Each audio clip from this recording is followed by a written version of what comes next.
정부 여당이 계엄 가담 또 협조자를 색출하겠다면서 군 조직을 포함한 공직사회에 이른바 내란 청산의 칼날을 뽑아들었죠. 이런 상황에서 정작 이 형사처벌 대상들을 들여다보고 있는 내란 특검의 수사는 큰 암초에 부닥쳤습니다.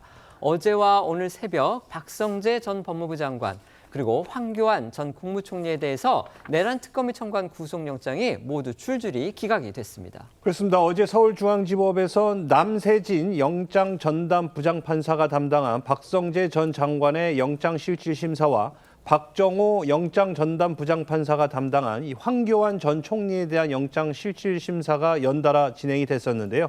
오늘 새벽 법원은 박 전 장관과 황 전 총리의 구속영장을 모두 기각한다고 밝혔습니다. 한 사람씩 영장이 기각된 이유 좀 더 구체적으로 살펴볼 텐데요. 특히 이 박성재 전 법무부 장관 같은 경우는요. 앞서 한 차례 영장이 기각이 됐는데 내란 특검이 다시 청구를 한 겁니다. 그런데 이번에 또다시 기각이 되면서 내란 특검의 체면이 말이 아니게 됐습니다. 네, 이 특검은 박 전 장관이 계엄 선포 후 법무부 회의를 소집하고 교정시설 수용 여력 등을 점검을 하는 등 계엄에 사실상 가담했다고 보고 있습니다. 그래서 지난달 한 차례 구속영장을 청구를 했는데 당시 법원은 박 전 장관의 조치가 위법한지 등에 대해 다툴 여지가 있다며 구속영장을 기각한 바 있습니다. 이에 특검은 이 보강 수사를 통해서 계엄 후 관련 문건 작성 지시 등 첫 영장 청구 때 없었던 내용 등을 담아서 구속영장을 다시 청구를 했습니다. 영장 실질심사에서요 235쪽 분량 의견서와 163장 파워포인트 자료까지 준비를 하면서 박 전 장관의 구속 필요성을 주장을 했습니다. 하지만 이번에도 법원은 종전 구속영장 기각 결정 후 추가된 이 범죄 혐의와 또 추가로 수집된 자료를 종합을 해봐도 여전히 혐의에 대한 다툼의 여지가 있다며 박 전 장관의 구속영장을 다시 한번 기각했습니다. 황교안 전 국무총리는요, 그제 자택에서 긴급 체포가 됐었죠. 특검이 상당히 이례적으로 체포한 당일 곧바로 영장을 청구했는데요. 그만큼 이제 신병 확보에 뭔가 자신감을 갖고 있기 때문 아니냐, 이런 관측도 나왔었습니다. 그런데 어쨌든 법원 황 전 총리 영장 기각해버렸는데요. 그 이유가 뭔지 소개해 주시죠. 특검은 황 전 총리가 계엄 선포 직후 SNS에 계엄을 지지하는 취지의 글과 또 일부 정치인들을 체포하라는 글을 올려 내란을 선전하고 선동했다는 혐의로 구속영장을 청구를 했는데요.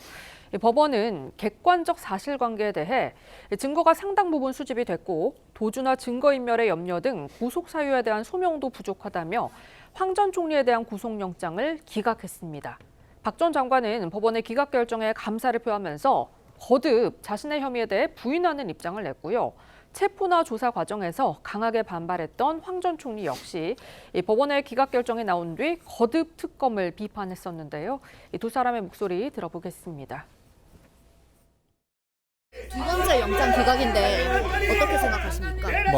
법원의 판단에 존중하고 감사드립니다. 저희 입장은 변화가 없습니다. 승리했습니다. 자유민주주의가 이겼습니다. 말도 안 되는 체포, 말도 안 되는 구속 시도였어요. 다 소명해서 얘기 다 했습니다. 지금 토단 그것도 안 했었으면 좋겠어. 앞서 내란 특검은요, 엊그제입니다. 12일에는 조태용 전 국정원장에 대해서 영장을 청구했는데 그때는 또 관철을 시켰습니다. 그런데 그 당시에도요, 저희가 주목해서 볼 부분이 이 내란 특검이 조태용 전 원장에 대해서 적용한 그 혐의가요. 정치관여 금지의 그 국정원법 위반이라든지 직무유기, 위증, 증거인멸, 허위공문서 작성 행사, 국회 증언감정법 위반 이겁니다. 그러니까 내란의 어떤 동조나 방조 아니면 내란에 적극 가담한 내란 임무 종사 이런 부분이 아니었습니다. 그렇다면 결국 본안이 아니라 격가지라고 하기에는 좀 저희가 어폐가 있을지 모르지만 어쨌든 그 내란 특검의 본건 수사와는 상관이 없는 혐의로 지금 조태용 전 원장 같은 경우도 구속을 시켰는데 이번에 지금 청구했던 가령 박성재 전 법무부 장관이라든지 황교안 전 총리 같은 경우는 어쨌든 내란과 관련한 방조나 선동 혐의이기 때문에 이 두 사람의 그 구속 여부가 어떻게 보면 내란 특검의 수사 성과에도 직결되는 그런 부분이었는데 이번에 또 실패가 된 겁니다. 이런 내란 특검의 수사가요. 지금 앞서 3차례 이미 수사기간이 연장이 됐고요. 다음 달 14일까지 진행이 됩니다. 오늘로 이제 꼭 한 달이 남은 건데 이렇게 주요 피의자 대부분의 신병을 확보하지를 못하면서 수사 동력에 거듭 차질이 생겼다, 이런 관측 나오고 있는 겁니다. 내란 특검이 현재까지 신병을 확보한 주요 피의자는요, 이상민 전 행정안전부 장관, 또 조태용 전 국정원장이 유일합니다. 앞서 한덕수 전 국무총리에 대한 구속영장이 기각한 데 이어 짚어드린 대로 박성재 전 장관과 황교안 전 총리 구속에도 실패를 했고요. 이제 특검이 구속영장을 청구한 주요 피의자로서는 사실상 추경호 국민의힘 의원만이 남아있는 상황입니다. 하지만 법조계 일각에서는요, 이 추 의원에 대한 영장 발부도 장담하기 어렵다라는 관측이 나오고 있습니다. 특검은 추 의원이 이 국회 계엄 해제 의결을 방해했다는 이유로 구속영장에 내란 중요 임무 종사 혐의를 적용을 했지만 그동안 이 법원이 해당 혐의에 대한 입증을 상당히 까다롭게 들여다본 게 있습니다. 국민의힘에서는요, 당장 논평을 통해서 일단 구속영장 기각은 특검의 무리한 정치 수사에 대한 준엄한 경고라고 꼬집었고요.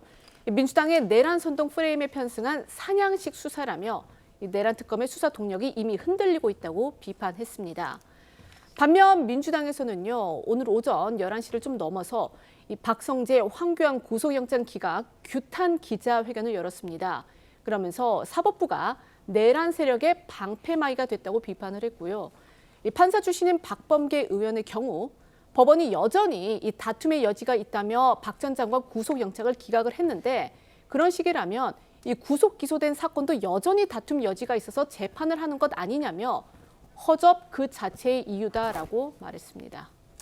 송국권 패널께는요, 오늘 새벽에 이루어졌던 그 영장 기각 문제, 내란 특검이 이제 박성재 전 법무부 장관, 그다음에 황교안 전 국무총리에 대해서 다 내란 관련 혐의로 이제 영장을 신청을 했는데 다 기각이 됐습니다. 특히 이제 주목될 부분은 법원이 법적 혐의를 다툴 소지가 있다. 이 얘기는 사실상 충분히 범죄 혐의를 소명하지 못했다는 얘기고요. 이거는 본 재판에 가서도 다툴 소지가 있다는 걸 시사를 하는 거기 때문에 그만큼 내란 특검의 수사가 미진하다. 지금 이렇게 저희가 보통 해석을 하잖아요. 네. 어떻게 보십니까? 가령 황교안 전 총리에 대해서는 체포를 해서 10시간 만에 그 구속영장을 청구를 했습니다.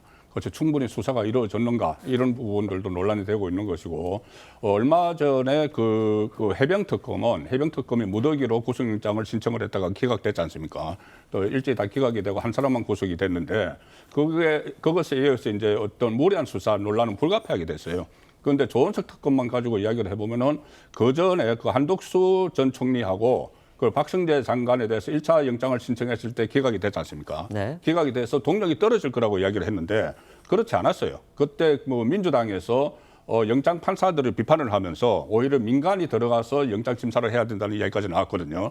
그 이야기가 나오고 나서 조은석 특검이 그다음에 그 기간도 연장을 하고, 그리고 추경호 전 원내대표하고 또 이 그 국정원장까지 다시 영장을 신청을 해서 추경호 전 원내대표 건 아직 좀 남아 있지 않습니까? 그래서 이번에 관건이 될 것이 추경호 전 원내대표가 체포동의안이 처리가 되면은 추경호 전 원내대표에 대해서 영장이 기각되느냐 발부되느냐, 이게 가장 전환점이 될 텐데, 만약에 거기서 기각이 되는 사태가 되면은 이제 한 달 정도 남았지만은 수사를 좀 정리해야 되는 단계로 가야 되는 것 아니냐, 이렇게 생각을 합니다. 네.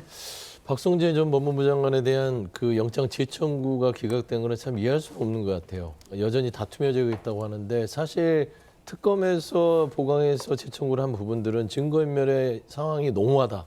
12월 4일 안가회동에 있어서도 당시에 검찰을 통해서 보고서를 가지고 불법 계엄의 정당성을 확보하는 문건을 가지고 갔고, 안가회동에 대해서도 최초의 거짓말을 한 부분들이 드러났어요. 그리고 12월 4일 이후에 박성재 전 법무부 장관의 하드디스크를 말하자면 천공을 해서 완전히 이걸 뚫어서 이 증거를 없애려고 했던 행위들까지 다 검찰이 지시했음에도 불구하고 이 인신에 대해서 다툼의 여지를 법원이 판단했다는 것들이 저는 조금 국민들이 법감정 이해할 수 있을까 하는데, 황교안 전 그 총리 같은 경우는 사실 좀 괘씸죄가 들어간 것 같습니다.